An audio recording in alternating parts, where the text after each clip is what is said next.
ओम श्री गणेशाय नमः। मित्रों, भारत के प्रमुख ऋषि मुनियों की श्रृंखला की इस कड़ी में आज हम आपको महर्षि दधीची के बारे में बताएंगे। लोक कल्याण के लिए आत्मत्याग करने वालों में महर्षि दधीची का नाम बड़े ही आदर के साथ लिया जाता है। इनकी माता का नाम शांति तथा पिता का नाम अथर्वा ऋषि था। ये तपस्या और पवित्रता की प्रतिमूर्ति थे। अटूट शिव भक्ति और वैराग्य में इनकी जन्म से ही निष्ठा थी। इनकी पत्नी का नाम गभस्तिनी था। महर्षि दधीची वेद शास्त्रों आदि के पूर्ण ज्ञाता और स्वभाव के बड़े ही दयालु थे। अहंकार तो उन्हें छू तक नहीं पाया था।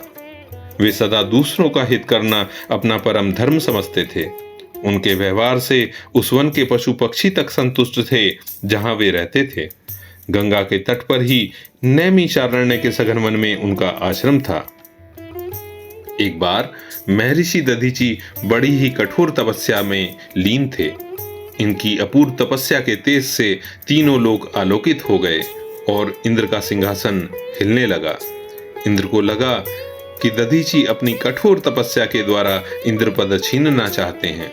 इसलिए उन्होंने महर्षि की तपस्या को खंडित करने के उद्देश्य से परम रूपवती अलम्बुसा अप्सरा के साथ कामदेव को भेजा। अलम्बुसा और कामदेव के अथक प्रयत्न करने के बाद भी महर्षि अविचल रहे और अंत में अलम्बुसा व कामदेव विफल मनोरथ होकर इंद्र के पास लौट गए। कामदेव और अलम्बुसा के निराश होकर लौटने के बाद इंद्र ने महर्षि की हत्या करने का निश्चय किया और देवसेना को लेकर महर्षि दधीची के आश्रम पर पहुंचे। वहां पहुंचकर देवताओं ने शांत और समाधिस्थ महर्षि पर कठोर अस्त्र शस्त्रों का प्रहार करना आरंभ कर दिया। देवताओं के द्वारा चलाए गए अस्त्र शस्त्र महर्षि की तपस्या के अभेद्य दुर्ग को न भेद सके और महर्षि अविचल समाधिस्थ बैठे रहे। इंद्र के अस्त्र शस्त्र भी उनके सामने व्यर्थ हो गए। परास्त होकर देवराज स्वर्ग लौट आए। एक बार देवराज इंद्र अपनी सभा में बैठे हुए थे। उसी समय देवगुरु बृहस्पति वहां आए। अहंकारवश इंद्र गुरु बृहस्पति के सम्मान में उठकर खड़े नहीं हुए। गुरु बृहस्पति ने इसे अपना घोर अपमान समझा और देवताओं को छोड़कर अन्यत्र कहीं चले गए। देवताओं को विश्वरूप को अपना पुरोहित बनाकर काम चलाना पड़ा, किंतु विश्वरूप कभी कभी देवताओं से छिपाकर असुरों को भी यज्ञ भाग दे दिया करते थे। इस पर इंद्र ने कुपित होकर उसका सर काट लिया। विश्वरूप ऋषि त्वष्टा का पुत्र था। उन्होंने क्रोधित होकर इंद्र को मारने के उद्देश्य से महाबली वृत्रासुर को उत्पन्न किया। वृत्रासुर के भय से इंद्र अपना सिंहासन छोड़कर देवताओं सहित मारे मारे फिरने लगे। जब देवता ब्रह्मा जी के पास अपनी व्यथा लेकर गए तो ब्रह्मा जी ने बताया कि पृथ्वी लोक में दधीची नाम के एक महर्षि रहते हैं। यदि वे अपनी अस्थियों का दान कर दें और उन अस्थियों से एक वज्र बनाया जाए तो उस वज्र से वृत्रासुर को मारा जा सकता है, क्योंकि महर्षि दधीची की अस्थियों में ही वह ब्रह्म तेज है जिससे वृत्रासुर राक्षस मारा जा सकता है। इसके अतिरिक्त और कोई दूसरा उपाय नहीं है। देवराज इंद्र महर्षि दधीची के पास जाना नहीं चाहते थे, क्योंकि इंद्र ने एक बार दधीची का अपमान किया था, जिसके कारण वे दधीची के पास जाने से कतरा रहे थे।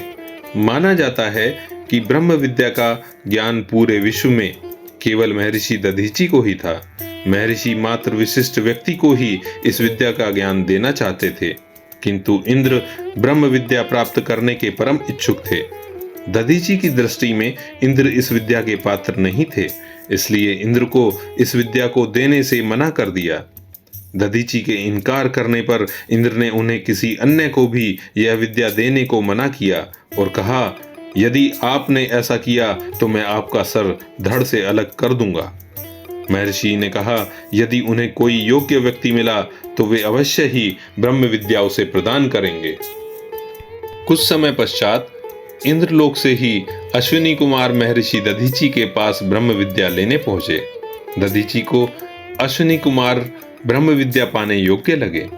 उन्होंने अश्विनी कुमारों को इंद्र द्वारा कही गई बातें बताईं। तब अश्विनी कुमारों ने महर्षि दधीची के अश्व का सर लगाकर ब्रह्म विद्या प्राप्त कर ली। इंद्र को जब यह सूचना मिली तो वह पृथ्वी लोक में आए और अपनी घोषणा के अनुसार महर्षि दधीची का सर धड़ से अलग कर दिया। इसके पश्चात अश्विनी कुमारों ने महर्षि दधीची का वास्तविक सर उनके धड़ पर लगा दिया। इंद्र ने अश्विनी कुमारों को इंद्रलोक से निकाल दिया। यही कारण था कि अब इंद्र महर्षि दधीची के पास उनकी अस्थियों का दान मांगने के लिए आना नहीं चाहते थे। वे इस कार्य के लिए बड़ा ही संकोच कर रहे थे, किंतु वृत्रासुर राक्षस के अत्याचार दिन प्रतिदिन बढ़ते ही जा रहे थे। अंततः देवराज इंद्र को इंद्रलोक की रक्षा व देवताओं की भलाई के लिए अपने सिंहासन को बचाने के लिए देवताओं सहित महर्षि दधीची की शरण में जाना ही पड़ा। महर्षि दधीची ने इंद्र को पूरा सम्मान दिया और आश्रम आने का कारण पूछा। इंद्र ने महर्षि से प्रार्थना करते हुए कहा, प्रभु, त्रिलोक्य की मंगल कामना हेतु आप अपनी अस्थियां हमें दान कर दीजिए। महर्षि दधीची ने कहा, देवराज, यद्यपि शरीर सबको प्रिय होता है, किंतु लोकहित के लिए मैं तुम्हें अपना शरीर प्रदान करता हूं। उन्होंने समाधि लगाई और अपनी देह त्याग दी। अब देवताओं के समक्ष ये समस्या आई कि महर्षि की देह से मांस कौन उतारे। तब इंद्र के कहने पर कामधेनु ने अपनी जीभ से चाट चाट कर महर्षि के शरीर का मांस उतार दिया। महर्षि दधीची की अस्थियों से विश्वकर्मा ने वज्र का निर्माण किया और युद्ध में वज्र के प्रयोग से वृत्रासुर मारा गया। इस प्रकार एक महान परोपकारी ऋषि के अपूर्व त्याग से देवराज इंद्र के प्राणों की रक्षा हुई एवं तीनों लोग सुखी हो गए। उनके अपने अपकारी शत्रु के भी हित के लिए सर्वस्व त्याग करने वाले महर्षि दधीची जैसा उदाहरण संसार में अन्यत्र कहीं मिलना कठिन है। ओम तत्सत। मित्रों, अभी तक हमने आपको महर्षि दधीची के बारे में संक्षिप्त रूप से बताया। यदि आपको उनके पुत्रों के बारे में जानने की जिज्ञासा है तो कृपया टिप्पणी अर्थात कमेंट सेक्शन में अवश्य लिखें। मित्रों, भारत के प्रमुख ऋषि मुनियों की श्रृंखला की यह कड़ी यदि आपको अच्छी लगी हो तो इसे लाइक करें और हमारा चैनल सब्सक्राइब करें। श्रृंखला की अगली कड़ी में हम आपको भगवान वेद व्यास के बारे में बताएंगे। धन्यवाद।